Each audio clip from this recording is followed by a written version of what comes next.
Assalamualaikum warahmatullahi wabarakatuh.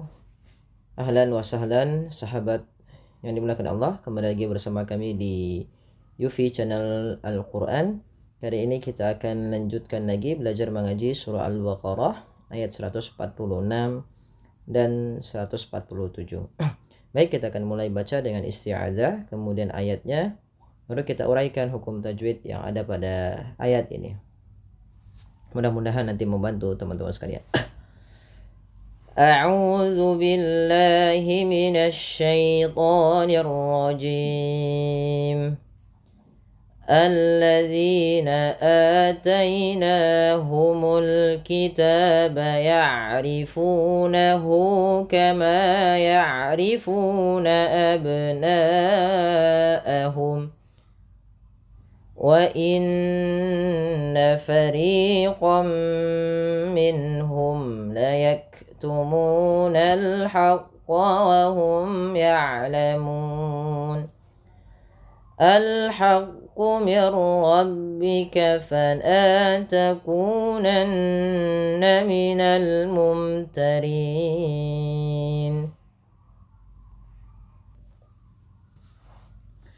Baik, kita perhatikan pada lafal alladzina ataina.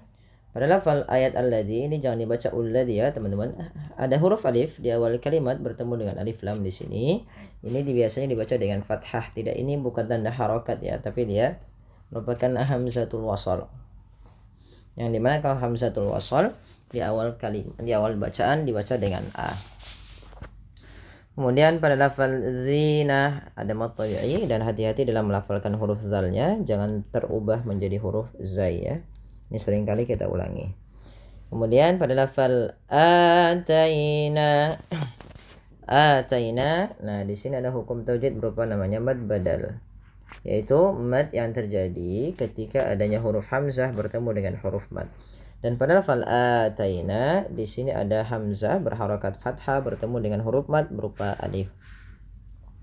Panjangnya sendiri untuk mad badal adalah 2 harakat. Atainahumul kitaba. Nah, mad tabi'i fathah bertemu alif. Al-kitaba alif lam qamariyah, dibaca dengan jelas suara lamnya. Al-kitaba taba, ada fathah bertemu alif lagi kecil, at-tabi'i. Ya'rifunahu kama ya'rifuna abna'ahum.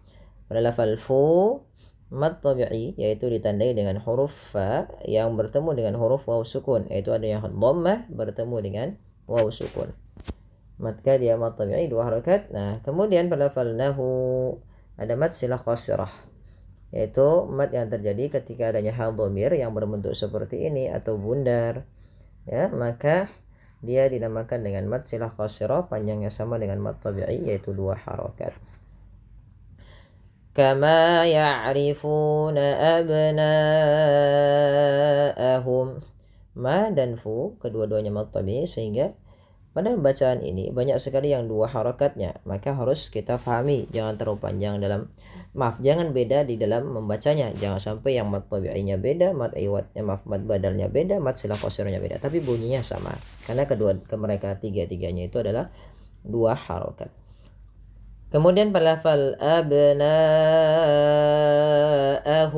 ada ba sukun, yang dimana ba sukun ini bila ia sukun atau mati dihukumi dengan bacaan qalqalah, karena ada sifat yang melekat pada huruf ba yaitu qalqalah, yang dimana memantul ya bunyinya.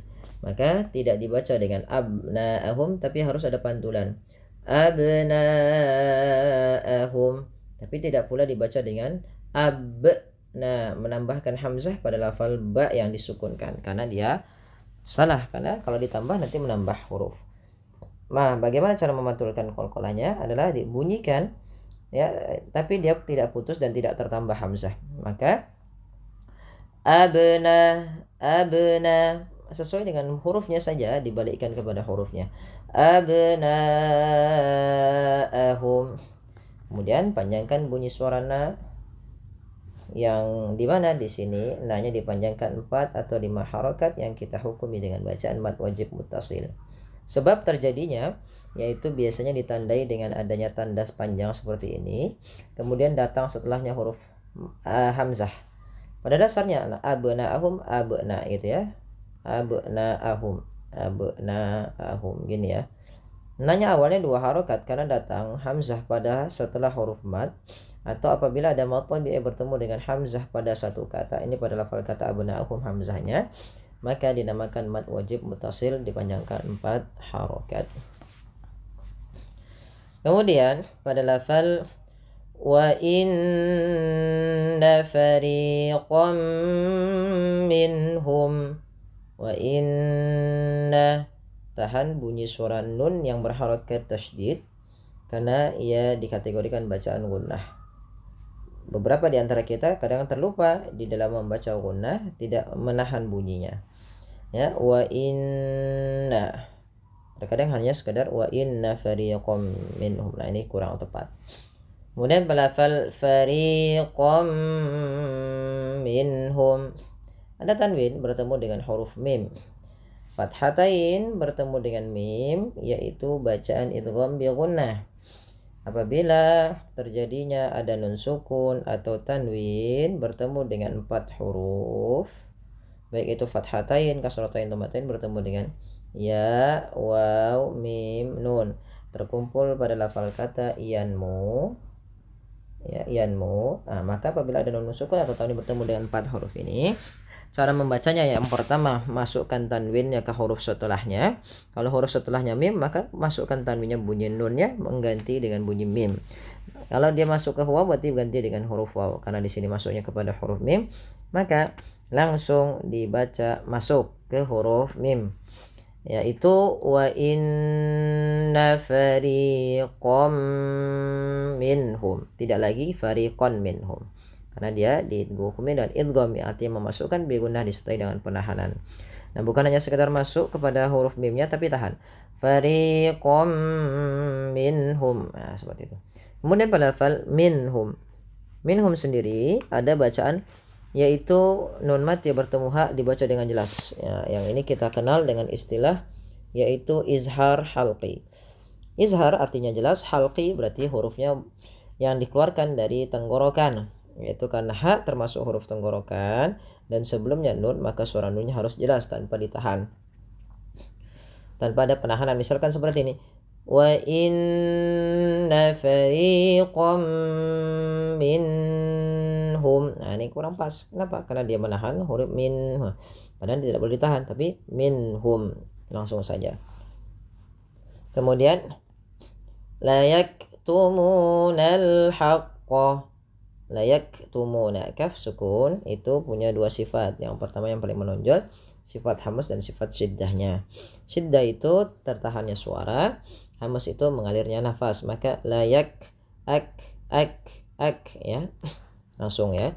La yaktumunal haqqa wa hum ya'lamun. Lafal al-haqqa ada bacaan, itu hurufnya kita kenal dengan alif lam qamariyah, yang dimana dengan jelas suara lamnya karena bertemu dengan huruf ha.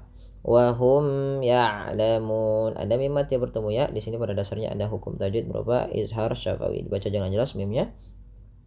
Kemudian pada lafal ya'lamun, mun panjangkan ya 2 harokat, 4 atau 6 harokat, yang dimana kita boleh memilih karena di sini ada namanya mad arid lisukun. Mad yang terjadi karena adanya sukun arid, yang disebabkan lisukun arid. Lisukun maksudnya mad yang terjadi karena ada sukun arid. Contoh sukun arid itu gini, ya awalnya ya'lamuna.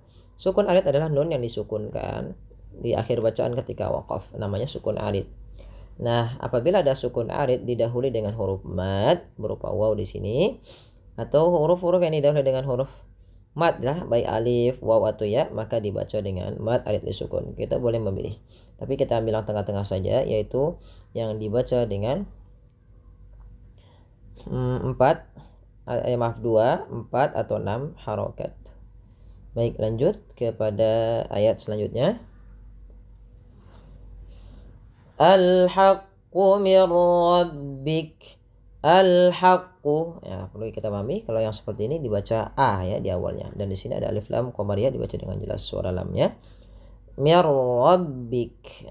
Ini ada nun sukun bertemu dengan ra, yaitu cara membaca masukkan bunyi nunnya tadi tidak dibaca lagi min rabbik, tapi dibaca dengan mir rabbik dengan memasukkan bunyi nun kepada huruf ra, dan kita kenal dengan istilah idgham bila gunnah. Dan di sini juga idgham kamil, nunnya hilang secara utuh karena langsung ke huruf ra, dan ra dibaca dengan tebal. Hati-hati dalam melafalkan ra, tidak dibaca dengan mir rabbik, jangan banyak sekali takrir pada huruf ra, tapi sekali saja mir rabbik. Kemudian fala takunanna minal mumtarin. Fala mad tabi'i, lanya 2 harakat, takunanna nun berharakat tasydid dibaca dengan gunnah. Cara membacanya dengan menahan bunyi suaranya. Fala takunanna, ditahan. Kemudian minal mumtarin, alif lam qamariyah jelas. Fala takunanna minal mumtarin. Pada lafarin ini sama hukumnya dengan ya'lamun, yaitu ada mad alif disukun. Kita boleh pilih memanjangkannya dengan 2 harakat kah, 4 harakat ataupun 6 harakat. Tapi asalnya kita ngambil yang tengah-tengah saja, yaitu yang 4 harakat. Kita coba ulang ayatnya dari al-haqqu mir rabbik sampai mumtarin. Al-haqqu mir rabbika fala takunanna minal mumtarin. Ya, shadaqallahul azim. Mudah-mudahan bermanfaat bagi ikhwat fillah rahimani wa rahimakumullah sekalian. Mohon dukungannya untuk like, share, dan subscribe agar semua orang bisa lebih mendapatkan kebermanfaatan daripada pembelajaran kali ini. Demikian, kurang lebihnya mohon maaf. Wabillahi taufiq. Wassalamualaikum warahmatullahi wabarakatuh.